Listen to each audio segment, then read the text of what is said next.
Hello from Peer-to-Peer Studios. My name is Nicole Morgan, and I was the narrative team lead as well as one of the creative directors on our project here, Super Confused News.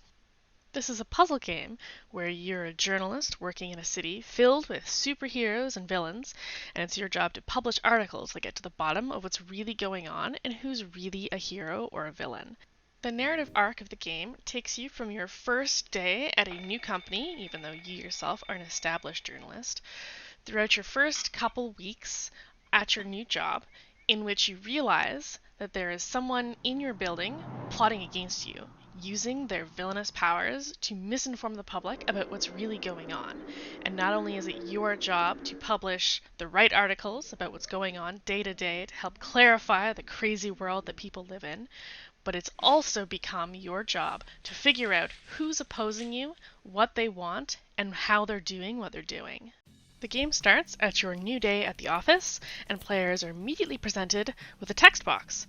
You can see right away the controls for changing the size of the text to make it easiest for you to read, as well as buttons in the bottom here to either skip the dialogue entirely or to go back one page to read what you may have missed. This is the start of the game's tutorial, which comes in the form of your boss giving you a call to walk you through the three main stations at your office. First, we start out at the typewriter. This is where the player comes to check out what questions the level is going to ask them to answer, and later on, this is how the player inputs the answers to those questions in order to finish the level and produce an article with headlines that they've written. The next station here is the corkboard, and this is really where all the information that the player has is presented. You can see their witness reports, superhero bios, the police report, and later any information you've gleaned from puzzles is presented here as well. And finally, we have the evidence desk, and this is where the puzzles themselves are put. The player gets to play around with the evidence a little bit, solve the puzzles, and figure out what piece of information each puzzle is hiding.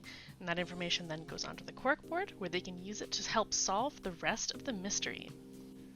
Now here you are at the start of the game. First, players are encouraged to take a look at the police report here, which gives them an idea of what happened, what the questions are, and the limited amount of information that the police already know about what's going on. This serves as your jumping off point as well as a summary for your initial investigation.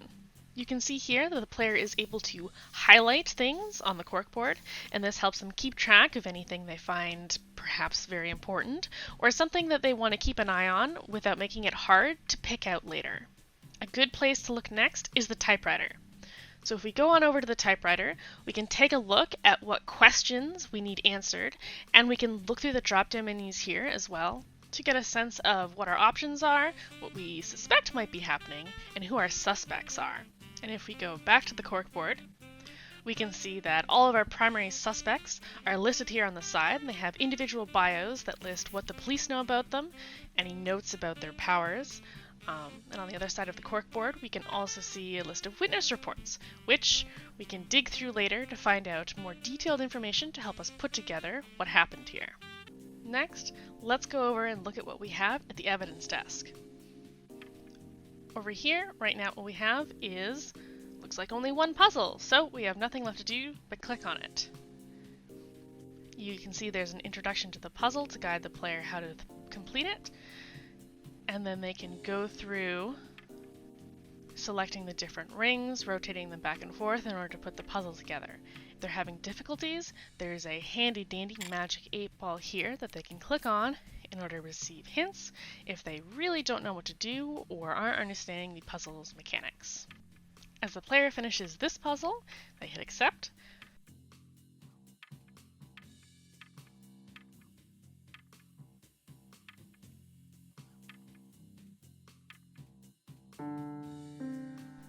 And look at that, they notice there's now a second puzzle for them to deal with. And if they click on it, they go in it, and you have another text box explaining that this is both a magnifying glass puzzle and a special filter puzzle. The players can move the magnifying glass across the image to see close-up details, but they can also click this button to slot in a special magical gem that helps them find things that are otherwise naked to the human eye. You're then shown back to the corkboard, where you can now see they have a solved image of the puzzle that they can now look in more detail. They can read the notes, they get a better idea of what they've found and perhaps what that means.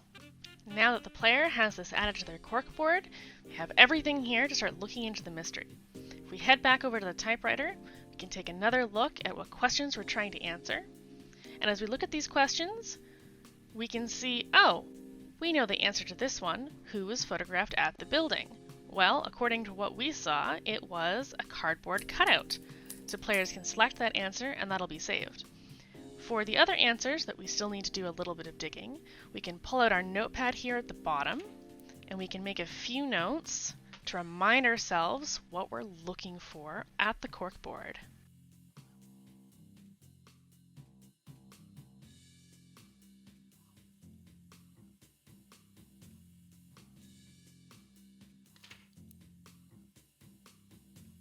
Now it's time for us to sit down and start putting this all together. This part of the game is very heavy on critical thinking and the logic puzzle elements of the game. The player has all the information they need, and all they need to do is organize and figure out what actually happened based on what they have here. So we can start here by looking at the witness reports. So we look at the report from George. There's nothing immediately that jumps out, so let's just skip forward. When we look at Peggy's report, you'll notice that she mentions that there was a funny smell.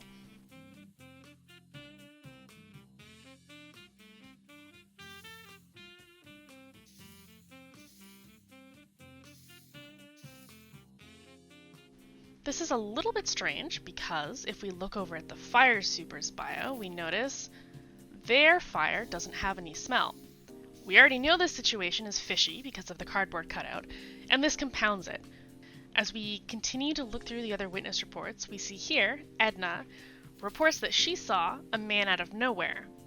That sounds like a teleporter, and if we remember what we saw through the magnifying glass, if we go back here, we can see that's right, this is teleporter residue.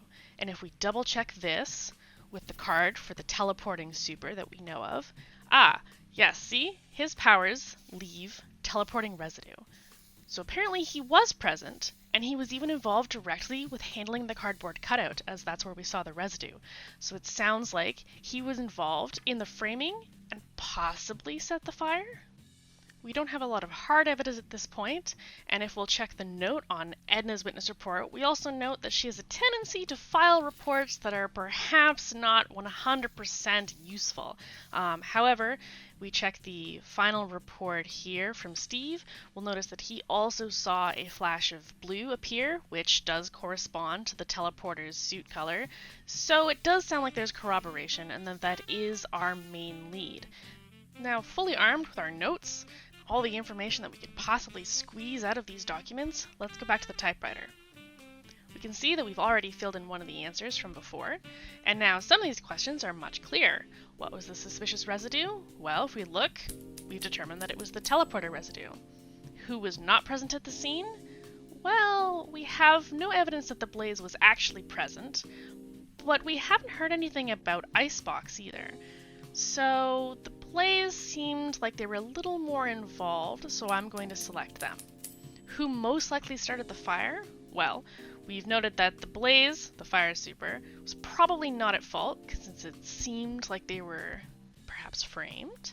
But we know the teleporter, Captain Transporter, was apparently involved in some way, so I'm going to slot them in. Finally, the blaze involvement, I think she was framed. And now, with all our information in place, we hit submit. This is your article. You can see this fills in the information that you thought was true, the headline, the subheadline, and you can even read into the text of the article to see that it's a fairly judgment-free article. We don't want to be putting our biases into the writing. And this is how you finish the level. But wait, what's this? Something's changed. Somebody's messing with your article. And if you read this new text, you'll notice it's a lot more judgmental as the previous text. It highly implicates one of the supers. There's definitely some bias going on there. Somebody wants to convince the public of something. Unfortunately, there's nothing more we can do for now. So if we continue on, you'll see this is released later after your article, by the police, and you can see what the correct answers were, who was determined finally to be guilty. And if you compare the headlines, you can see, looks like we got everything right. The only thing not mentioned here is, of course, who was not involved, and it sounds like maybe that was Icebox after all, as they're the only one who has no mention at all here, but at least we didn't get that too wrong. We didn't implicate anybody that wasn't involved, so we got things pretty well done. This is the end of the first level, and you can go on to the second level from here, but the game will save your progress after each level, so you could go back to the main menu. Level 2 and theoretical future levels after this would continue the plot where you find out a little bit more about what weird nonsense was going on with your article there, why were the words changing, who was doing this. You learn that your editor is a supervillain who's using you to spread misinformation, and you start working to tackle her plans and take her down, reveal who she is. And you can see here the main core loop of the game. Players view the information that they have, they solve puzzles to gain more information, and then the bulk of the gameplay is the players sifting through the information, making judgments on what's important, what's corroborated, and finally writing an article based on their findings, trying to be as truthful and as clear as possible, and then get the chance to compare their headline to an official police headline that is released after the investigation is concluded. We hope that you get a chance to play the game yourself, explore level 2, and we at Peer to Peer Studios hope you've enjoyed what we've created.